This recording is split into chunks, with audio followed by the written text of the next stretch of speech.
Donc, je suis très heureuse d'être là aujourd'hui pour vous parler de la posture parentale. La posture parentale, c'est quelque chose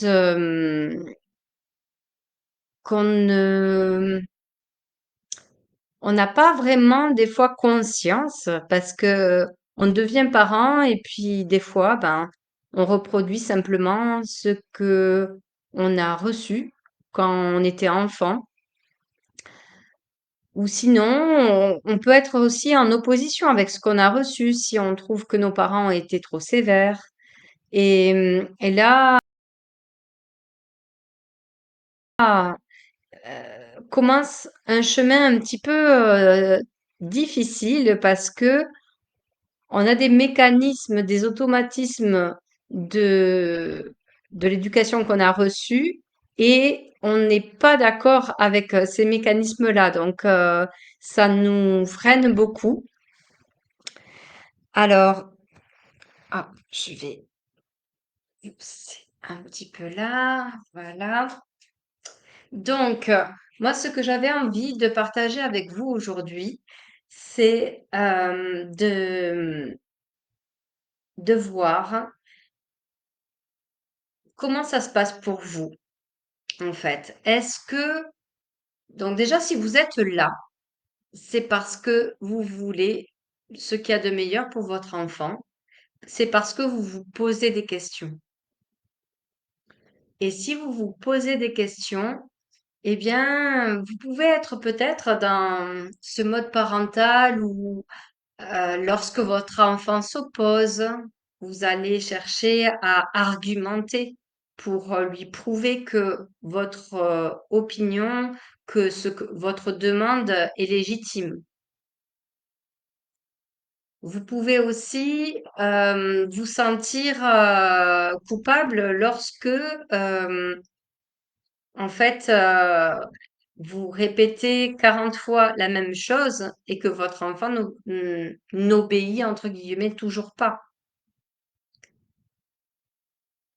Et donc là, vous pouvez être amené à réagir en haussant le ton. Voilà, vous haussez le ton. Je t'ai dit que c'était important de ranger ta chambre, par exemple, ou de manger tes petits pois, ou de faire tes devoirs.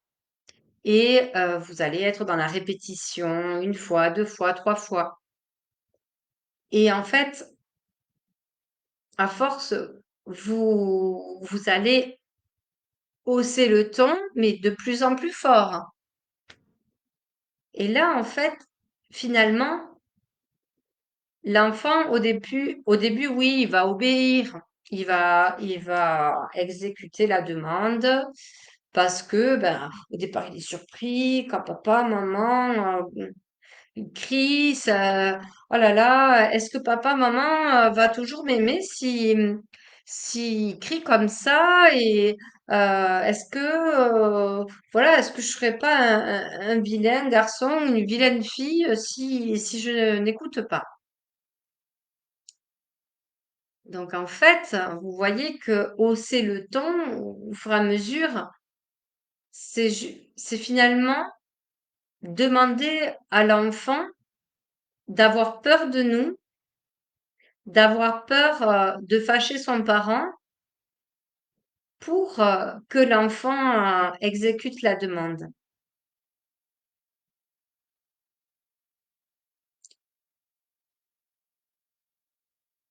C'est aussi lorsque on hausse le ton de plus en plus fort, et souvent pour ça c'est pour les mamans que je le dis, et moi ça m'est arrivé des fois et des fois ça arrive encore, où on dit une chose une fois, deux fois, trois fois, 10 fois, et on a l'impression qu'il pourrait y avoir un ouragan dehors, ben, ils n'entendent rien. Comme s'il y avait un filtre juste au niveau des oreilles qui fait que ça rentre là, ça ressort là. Et d'ailleurs, je crois qu'il y avait une étude, alors je sais plus comment elle s'appelle, mais qui disait que les enfants étaient moins sensibles à la voix de la mère. En fait, qu'elle soit calme, qu'elle soit agitée, au bout d'un moment, en fait, l'enfant, c'est comme si l'encéphalogramme restait plat, en fait. La demande n'a pas lieu. C'est comme si elle n'avait pas lieu. Pour vous, elle a lieu, bien sûr, et vous, vous êtes attaché à ce que l'enfant exécute ce que vous demandez. Mais il ne se passe rien parce que, en fait, ben, au fond, il sait que vous êtes attaché à lui et que ça va rien changer, en fait. Alors, qu'est-ce que vous avez peut-être tendance à faire? Peut-être vous avez tendance à vouloir faire des menaces. Des menaces. Attention, si tu ne ranges pas ta chambre, eh ben, tu seras privé de sortie, ou tu ne pourras pas jouer à ton jeu vidéo, ou tu seras privé de télé, ou tu seras privé de je sais pas quoi. Et du coup, c'est quelque chose qui va marcher au début, c'est pareil, hein. C'est pareil que hausser le ton, c'est pareil que les cris. En fait, ça va faire que c'est l'enfant qui va vouloir exécuter la demande, mais seulement parce que sinon il va recevoir une privation. Et qu'est-ce qui se passe quand il a cette privation-là? En fait, il se crée une séparation. Il se crée une séparation entre vous et lui. C'est comme si, vous voyez, vous bâtissez un petit muret là de séparation. Les cris, les menaces. Il y a les punitions aussi. La punition, va dans ta chambre parce que là, tu me fatigues et je n'en peux plus. Et maintenant, tu vas être privé de ci, privé de sortie, tu verras pas tes copains ou tu n'iras pas à l'anniversaire ou tu... Voilà. Là aussi, en fait, il se crée une séparation et ce muret, il monte de plus en plus. Et avant d'arriver à avoir complètement une tour entre votre enfant et vous, ça serait peut-être bien de vous poser la question, est-ce qu'il y a une autre manière, une autre méthode qui ferait que mon enfant exécute ce que je lui demande?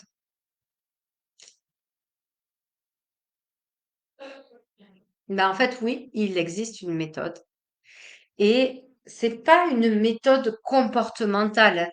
On connaît ces méthodes de time out, voilà, donc de retrait dans le coin, la chambre, les privations, le chantage. Il y a des parents aussi qui marchent au chantage, ou les cris. Tout ça, en fait, ça va vous épuiser.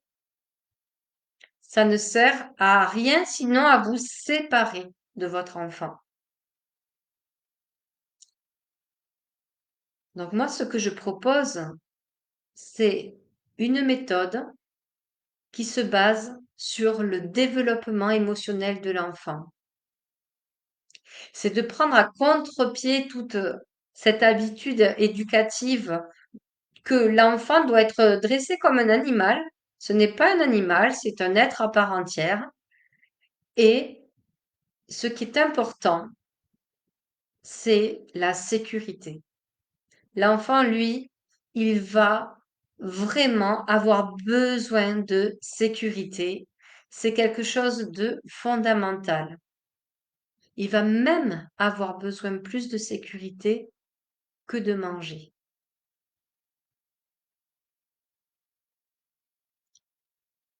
Alors, comment faire pour que ce besoin de sécurité soit rempli?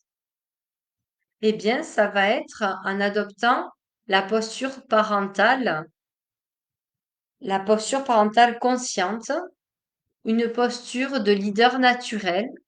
une posture de parent alpha.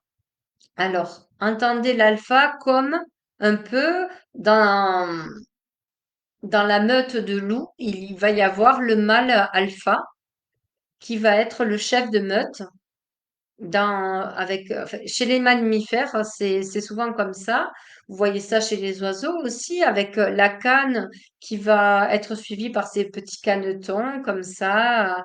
Vous la voyez nager sur le lac et elle est suivie par ses canetons.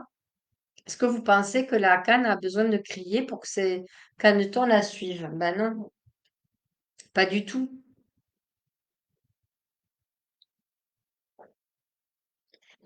Non, il s'agit d'avoir une autorité naturelle. Et cette autorité naturelle, ça va, ça va être important de s'exercer, de s'entraîner pour la développer. Moi, je m'entraîne tous les jours. Je dis pas que je suis toujours le parent avec le rôle alpha, avec cette posture de parent conscient. Mais c'est un objectif et je tends vers cela. Et je vois que la relation avec mes enfants s'en porte mieux. Alors, qu'est-ce que ça demande, cette posture de parent alpha? Ça demande de déjà de savoir prendre du recul. Donc là, on est en train d'opposer le mode de parentalité réactif au mode de parentalité conscient. Donc, le parent réactif, il va y avoir des oppositions et donc lui, il va vouloir avoir le dernier mot. euh, il va vouloir que son enfant fasse ses devoirs, mais pour lui, il, euh, il ne tient pas en compte que dans cette situation-là, il ne peut pas contrôler l'enfant. On ne peut pas contrôler l'autre, à moins de vouloir le soumettre. Mais ça, c'est plus de l'éducation. On va guider l'enfant vers la demande. Et pour cela, on va laisser l'enfant se laisser guider, donc on va lui montrer l'exemple. Lorsque je demande à mes enfants de ranger leur chambre, si ma chambre n'est pas rangée, ça va être compliqué. Lorsque je demande à mes enfants de débarrasser la table et que je ne débarrasse pas moi-même la table, ou que je ne commence pas, j'initie pas la tâche, ça va être compliqué aussi. Lorsque je demande aux enfants d'arrêter de me couper la parole et que je leur coupe sans arrêt la parole, ça va être très difficile. L'enfant, ce qu'il fait, c'est ce qu'il observe. Il reproduit le modèle. Et donc, le premier modèle qu'il a, c'est le modèle parental. Donc, dans un premier temps, ça va être important de s'observer. Ok, j'aimerais que ça se passe comme ci ou comme ça à la maison. Par exemple, j'aimerais que mes enfants participent aux tâches ménagères.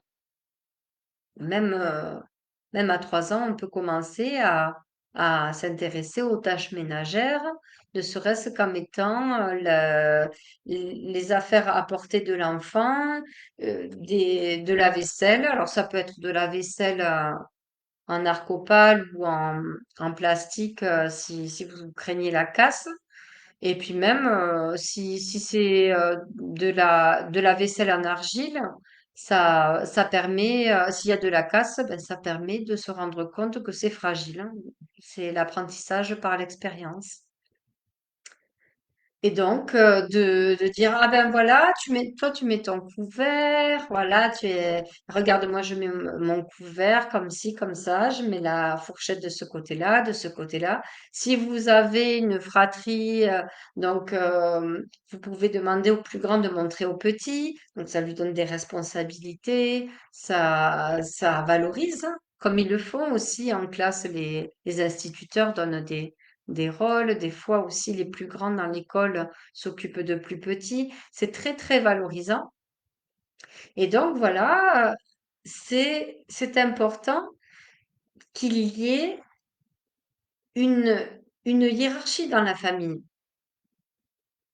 Alors, c'est en ça que la méthode que je propose d'éducation développementale, elle diverge un peu de l'éducation positive à stricto sensu parce que en fait, le parent et l'enfant, ok, ce sont des êtres à part entière les deux, mais le parent, pour moi, pour cette méthode-là, ce courant-là, le parent est hiérarchiquement au-dessus de l'enfant. Et donc le parent va être le guide. Le parent va avoir l'autorité. Pour l'éducation positive, on va les mettre sur pied d'égalité. D'accord? Ici, en fait, il y a souvent une malinterprétation que j'ai envie d'éclaircir, c'est que les besoins sont sur le même pied d'égalité, ça oui, mais la posture ne l'est pas. Donc, moi, en tant que parent, j'ai besoin de respect, j'ai besoin de calme, j'ai besoin de temps de repos, j'ai besoin de me ressourcer, j'ai besoin de connecter avec mes enfants, j'ai besoin d'avoir de la liberté par rapport à mon activité professionnelle et de la liberté par rapport à ma vie privée de femme. D'accord? Mon enfant a besoin d'être respecté, a besoin d'être écouté, choyé, en sécurité. Il va avoir des besoins de voir ses amis, des besoins peut-être d'être accompagné dans ses devoirs ou des besoins d'autonomie. Les besoins restent sur la même égalité, sur le même palier. Le parent conscient va prendre en compte de ses propres besoins et des besoins de son enfant. Il va pas les prioriser l'un l'autre. Il va savoir, en fait, mettre un petit peu de côté ses besoins à lui pour pouvoir combler les besoins de son enfant. Et combler comment? Et pourquoi? Parce que son enfant, il a tout un processus pour devenir mature émotionnellement. Ce processus-là, ce processus-là est, prend du temps et passe de 0 jusqu'à 7 ans, 8, 9 ans pour les plus sensibles. Et même le cerveau, la maturation émotionnelle, on dit qu'elle est complètement terminée. La maturation du cerveau, pardon, en général, elle est complètement terminée vers les 25 ans de la personne. Donc ça prend énormément, énormément de temps. Le parent va donc, en parent conscient, avec sa posture alpha, va guider son enfant pour combler ses manques de maturation, pour combler aussi, des fois, il y a des blocages affectifs, des fois, il y a des blocages au niveau de l'attachement aussi. D'accord? L'attachement, qu'est-ce que c'est? L'attachement, c'est pareil que le développement émotionnel de l'enfant. Si vous pensez à une plante, ça va être la croissance des racines de plus en plus profonde. Et en fait, voyez-le comme le lien à vous. Il y a un lien direct entre l'attachement et votre autorité sur l'enfant. Plus votre enfant va être attaché profondément, plus il va avoir envie, il va avoir l'élan d'être bon pour vous et de suivre vos demandes. Alors, qu'est-ce qui se passe? Des fois, lorsque l'enfant est autour de 2 ans, 3 ans, on parle du terrible two, c'est un moment assez crucial où l'enfant va tester, il va tester les limites parce que ça y est, il se reconnaît comme un individu à part entière. Et là, la posture de parent va être fondamentale. Vous n'avez plus un gros bébé qui se laisse changer, qui se laisse balader d'un endroit à l'autre. Déjà, à partir du moment où il marche, l'enfant, on dit, ben voilà, c'est le début de la fin et on est en principe épuisé. Et bien là, j'ai envie de vous dire que oui, c'est encore pire parce que non seulement il va aller de partout, mais en plus, il va tester. Ok, alors quand je tire sur la plante, est-ce que la feuille s'arrache? Oui, ça s'arrache. Ah, et quand je fais ça, donc là, on va dire, ah, il fait des bêtises. Et non, en fait, il explore son monde, c'est tout à fait naturel, c'est tout à fait sain. Seulement, ben, il y a des choses qu'on n'a pas trop envie qu'ils explorent et donc on va ben, prendre le temps de délimiter son espace ou être derrière lui. S'il est en motricité libre et qu'il a accès à tout, eh ben, il n'y a pas d'autre choix que d'être derrière lui et de lui dire, ah ben non, quand tu sors toutes les casseroles du placard, et ben après, ben, il faut les remettre. Ou sinon, après, ben, ça les salit si ça vous gêne que les casseroles soient sorties. Ou il y a du bazar, on peut plus marcher par terre. Donc, et là, commence à venir la frustration parce que l'enfant, il se dit, mais non, mais moi, je veux continuer à explorer, je veux continuer à tester ci, à tester ça. Ben, c'est rigolo. D'ailleurs, puis ça fait me fâcher maman et elle fait une tête très, très drôle quand elle se fâche, hein, maman. Ou ça, bon, ben, papa, quand il gronde là, par contre, quand papa gronde, ça fait un peu plus peur parce que la grosse voix, on n'aime pas trop, hein. Donc, donc voilà, frustration. Et là, ça va être très important d'être un parent guide pour accueillir cette frustration ou même l'anticiper en disant, par exemple, un enfant de 3 ans qui est à fond dans son jeu et c'est l'heure de manger. J'ai pas fini, je veux jouer encore ou je veux terminer mon dessin, je veux faire ci, hein, je veux pas aller manger. Et donc, le parent, il peut dire, ah là, mon chéri, ou je sais pas moi, Paul, je vois que tu es vraiment à fond là dans ton dessin, tu te régales. Et d'ailleurs, je vois que tu as utilisé du rose et du rouge et tout. Ah, c'est intéressant.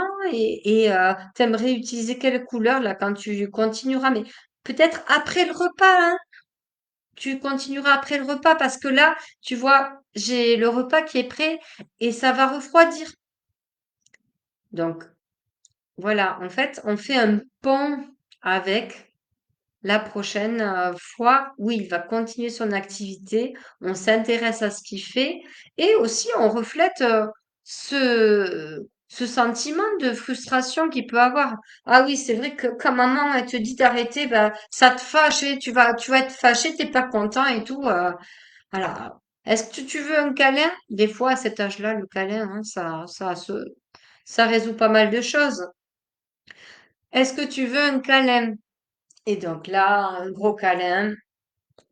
Et, ou sinon, eh ben, le gros câlin n'y fait rien, il veut surtout pas que vous le touchiez à ce moment-là, et il va commencer à taper des pieds, à se jeter par terre, à se rouler, à dire non, à taper, voire à se taper la tête des fois contre le sol. Ben, j'ai déjà vu ça, enfin, j'ai déjà accompagné mes enfants là-dedans, ou contre les murs,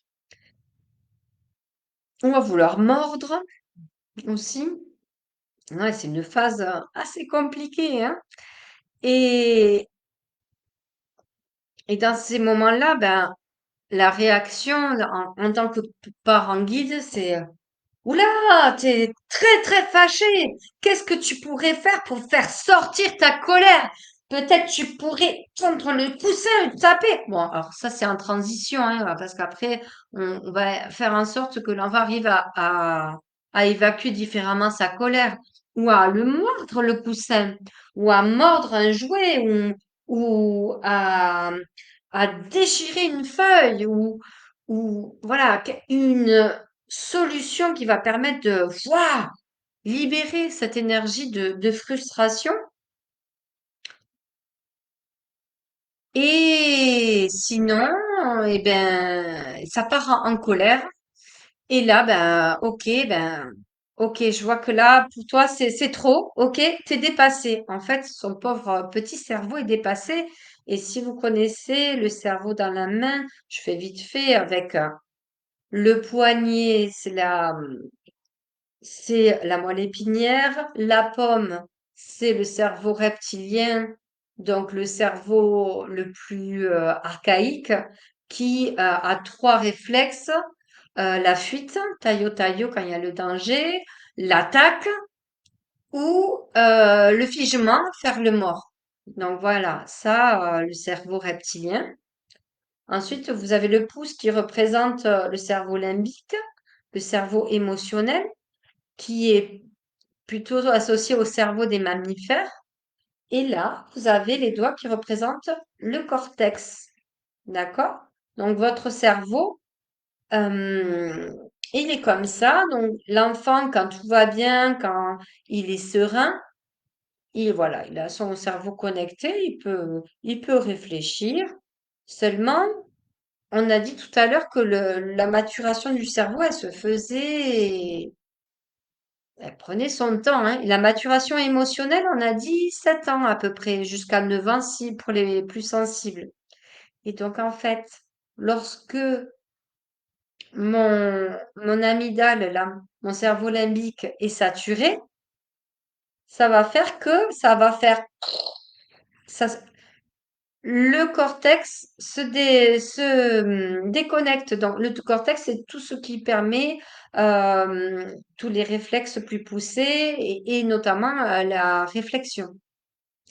Donc là, en fait, votre enfant, quand il est en crise, ça sert à rien de le raisonner, d'argumenter, tout ça. Il s'en fout. Il est pas dispo, en fait. Il va pas vous écouter. Faut parler à lui. Faut lui parler au cerveau émotionnel. Et donc là, en tant que parent alpha, vous allez le guider, vous allez lui dire, ouah, t'es fâché, tout ça, viens, allez, je suis là. Tu peux, alors vous pouvez soit, en fonction de lui, si le contenir, voilà, voilà, vas-y, tu peux décharger, tu peux crier, tu peux pleurer. Il a le droit, en fait. Il a le droit. Et si vous êtes dans un endroit comme un magasin, parce que vous vous rendez pas compte peut-être, mais dans un magasin, les- l'amygdale, elle en prend plein. Un jouet par-ci, les lumières par-là, et mes céréales préférées, et les gâteaux, et même je mets dans le chariot, ben, je fais comme papa et maman, je mets dans le chariot, hein. Et donc, c'est énorme, les lumières à fond, enfin. Donc, souvent, les enfants font des crises dans les magasins. Et si c'est le cas pour votre enfant, ben vous pouvez, en tant que parent, leader, l'accompagner, le prendre, sortir du magasin et le laisser décharger sa colère en dehors. attendre qu'il soit calmé pour revenir, attendre que le cerveau, voilà, puisse se reconnecter à nouveau pour revenir dans le magasin. Alors moi, je peux vous dire que mon premier enfant faisait d'énormes crises dans les magasins et donc j'avais vu une conférence d'Isabelle Filiosa pour les gens qui connaissent et quand j'avais appris ça, je me suis dit ah ouais, en fait c'est tellement important et puis j'ai j'ai vite compris que quand on faisait une course et que je pouvais pas faire autrement, je le prenais avec nous. Et donc, si par exemple j'avais à acheter des habits, ben, je le faisais avec lui, mais c'est affreux. Faire des habits, faire des courses vestimentaires là pour les enfants. Dans les magasins de vêtements, il y a de la musique. Et moi, il se croyait en boîte de nuit. Donc, il courait dans les rayons, il jouait à cache-cache derrière les habits, je le perdais. Fait, et c'était hyper stressant pour moi. Et donc, c'était la mission. Bon, ben, on va droit à l'essentiel. Et des fois, j'avais pas fini d'acheter tout ce que j'avais acheté. On sortait parce que ben, il jouait avec sa sœur. J'avais peur qu'il se fasse mal tellement il courait dans les magasins. On n'en parle pas du regard des autres hein, qui font les gros yeux, etc. Mais bon, voilà. Euh, mais lui, il était tellement sensible que il était saturé, puis la musique et tout ça, bon ben voilà, il en faisait un jeu. Et donc, en tant que parent, ben, c'est vrai que c'est difficile de maintenir son calme, surtout quand moi, en tant que personne, ben, je fais attention à respecter les codes, etc., à me tenir bien, comme une bonne petite fille que j'ai été élevée. Euh, donc, oui, c'est très, très difficile pour l'enfant de s'adapter, de rester sage, et pour le parent, de maintenir son calme quand il voit que ça commence à partir dans tous les sens et qu'il faut sortir au plus vite. Donc voilà, sortez quand votre enfant fait une crise. Le mieux, c'est de l'extraire. Ma dernière faisait beaucoup de crises. Elle en a fait encore une tout à l'heure d'ailleurs. Euh, Elle a 4 ans. Donc oui, à l'époque, quand elle avait 2 ans et demi, elle faisait des crises et elle me mordait.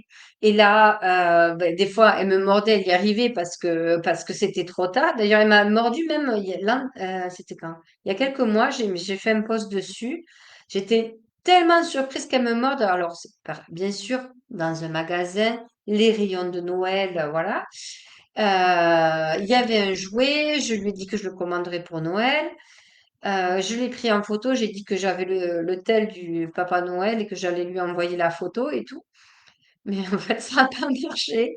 Et j'ai dû la porter pour l'extraire du magasin. Et là, elle m'a mordu, mais à travers mon cuir. J'avais une veste en cuir, heureusement, parce qu'elle m'a fait très, très mal. Et là, ben voilà. En fait, à ce moment-là, je savais que le plus important, c'était, bon, avant qu'elle me morde, c'était de vite. C'est pour ça que je l'avais pris, j'avais pris l'ascenseur. J'étais allée payer directement et je me suis fait violence pour respirer, ne rien lui dire, hein, parce que j'avais vraiment besoin de revenir à moi, de calmer cette colère qui montait. Euh, et donc, j'ai vite payé, je suis sortie. Et là, ben, le fait de sortir déjà, ben, elle allait mieux. C'est important d'aller s'aérer, de changer d'air, ben, pour elle comme pour moi, pour retrouver ses esprits. Même dans le magasin, il y a une mamie qui a dit, eh ben, tu vas pas l'avoir le jouet si tu es pas sage. Non, moi, je lui dis, écoutez, c'est moi qui gère, hein. Voilà. Donc, dans ces moments-là, on fait le vide, voilà, plus rien n'existe, on s'en fout du regard des autres, tant pis, mais on gère au mieux la crise et surtout on est là pour notre enfant. Ok, on est là, je suis là pour toi, je vais t'accompagner, on va traverser ça ensemble, je suis là. Voilà. Donc, cette posture de parent-là, elle est totalement opposée au time-out où le parent réactif pourrait dire tu me fatigues, j'en peux plus, je sais plus quoi faire de toi.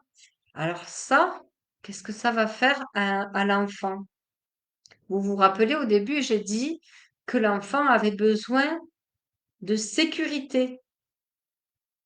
Comment ça? Mon parent, il sait plus que faire de moi? Mais comment on va faire? Mais en fait, je suis méchant, mais est-ce qu'il va m'abandonner? Mais est-ce qu'il va plus m'aimer? Est-ce que vous vous rendez compte de ce qu'il peut y avoir dans la tête d'un enfant quand on utilise ce mode de réaction? Tu me fatigues, tu me mets en colère, tu fais ci, tu fais ça, je n'en peux plus de toi. Je, oui, je n'en peux plus de toi. C'est des choses qu'il est important de prendre conscience du mal que ça peut faire. Alors bien sûr, ça ne veut pas dire que vous n'êtes pas humain et que vous ne pouvez pas vous plaindre. Bien sûr que vous pouvez vous plaindre. Mais il y a une grosse différence entre, là, tu vois, quand ma fille m'a mordu, là, tu vois, je suis très énervée. J'étais très énervée, j'ai payé, en plus ça payait, ça marchait pas. Ouais. Quand on est énervé, les machines commencent à dysfonctionner, tout ça. Bon. En fait, euh, j'ai payé, je suis sortie au plus vite. Et puis là, il y avait mon fils qui nous rejoignait, qui disait, hé maman, pourquoi tu m'as dit de venir là, tout ça? Je dis, écoute, je suis très énervée. Donc là, je vous demande le silence. Je vous demande le silence parce que je vais me calmer. C'est pas tu m'énerves, je n'en peux plus, qu'est-ce que je vais faire? Je vais me calmer. Mais là, là pour l'instant, je suis pas calme. Pas du tout. Donc,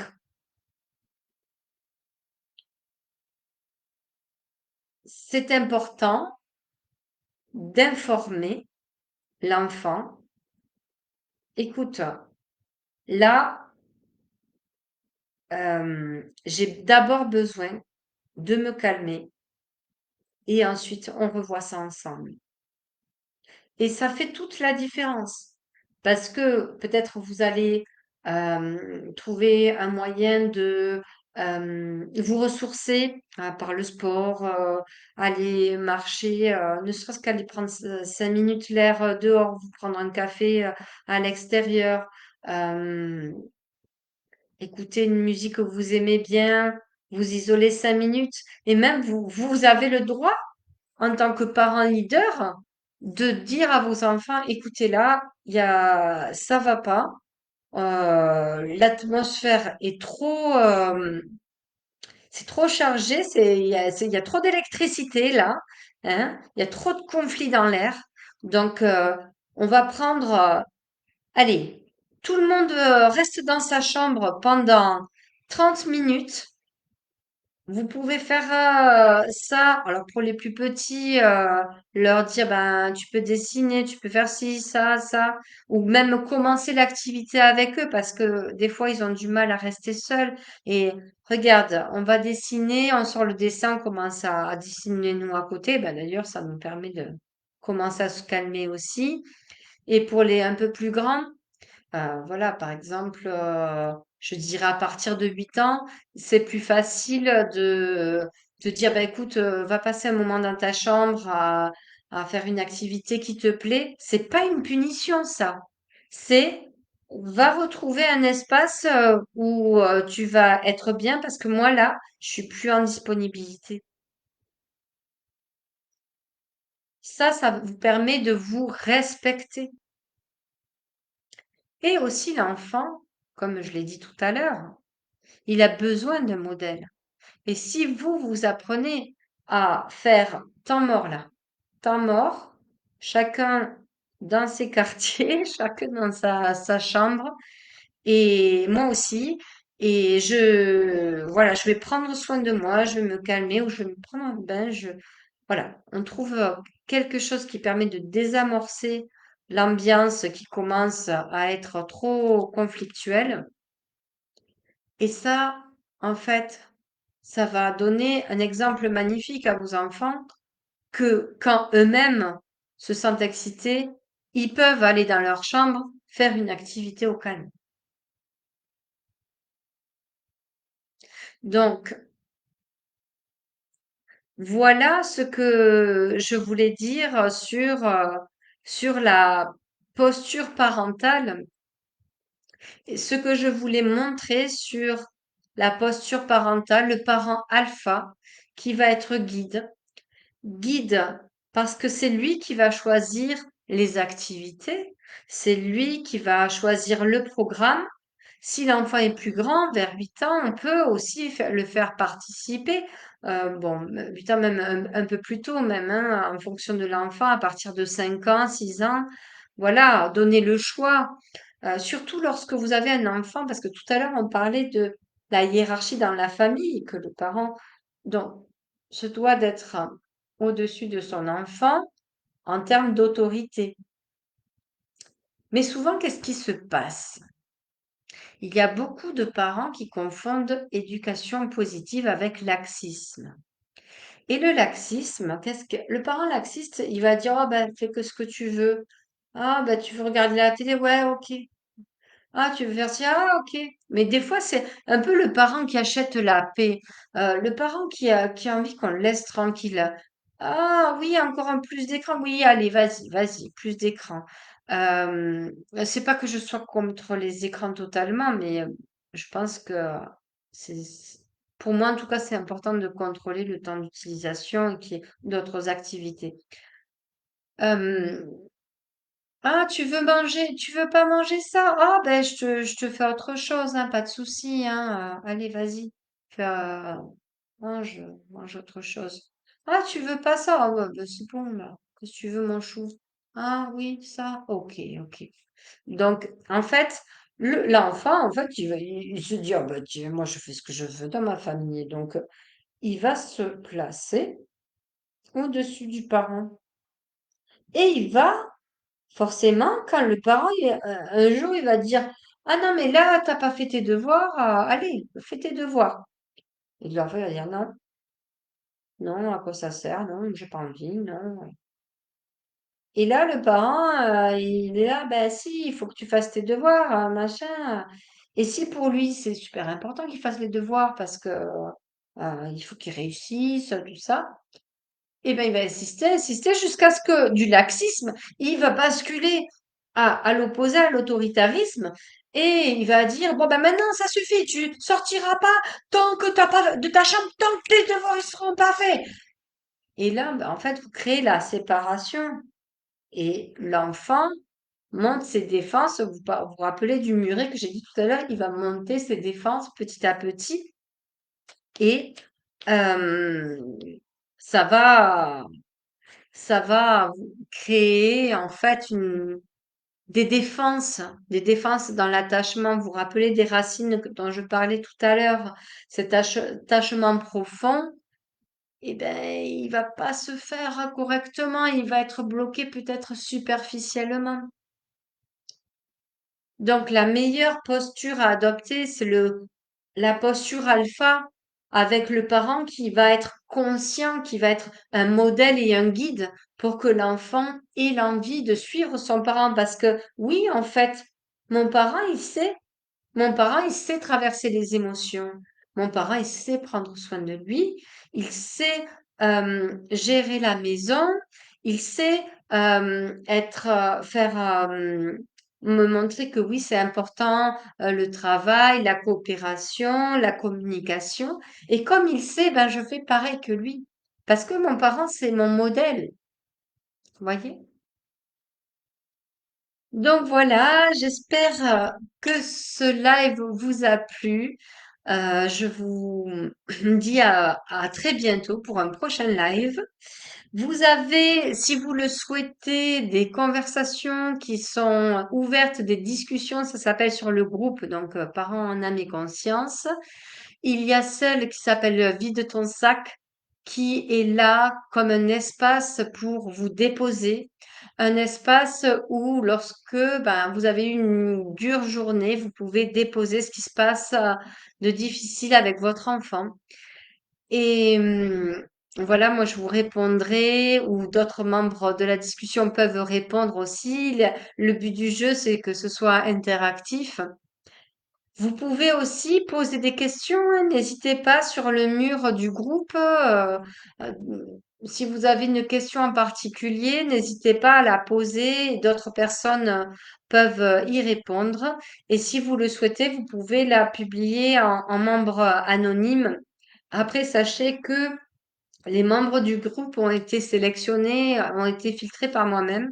Donc, je fais attention. C'est pour ça qu'il y a un questionnaire à l'entrée pour m'assurer que les gens sont là dans le respect, dans la bienveillance, que vous n'allez pas être bombardé de publicité non plus. C'est pas l'idée. De temps en temps, moi, je ferai par contre la promotion de mes activités et, euh, et aussi, je vous pose comme question en entrée, quelle est la situation qui vous dérange actuellement ou qui est un peu difficile pour vous? C'est pas pour m'immiscer dans votre vie, c'est pour vous servir au mieux et pour savoir quel sujet publier pour vous donner déjà des premières pistes de solutions. Voilà. J'espère que tout a été clair. Si vous avez des questions, n'hésitez pas à me les poser en commentaire. Et je vous dis un excellent week-end et à très vite. N'hésitez pas à faire un petit tour sur le site web Candel Coaching. Vous pouvez voir mes deux accompagnements qui sont cœur à cœur pour la parentalité et harmonie pour reprendre les rênes de sa vie. Donc voilà, et puis après je suis disponible en mail personnel si vous avez envie de parler d'un sujet, n'hésitez pas. Donc ah oui, quelque chose d'important. Oui, je suis basée à Castres dans le Tarn, donc c'est à 1 heure de Toulouse, mais je travaille essentiellement en visio. Voilà, tous mes accompagnements se font en visio, donc n'hésitez pas, même si vous n'êtes pas de ma région, ce n'est pas grave. Tout se passe très bien en visio. Vous pouvez voir, j'ai fait un post sur la vie d'une coachée qui a terminé son accompagnement hier et qui est ravie. Et voilà, et de temps en temps aussi, je publie quelques réussites de mes clientes. Voilà, n'hésitez pas. Allez, à bientôt. Bonne fin de journée.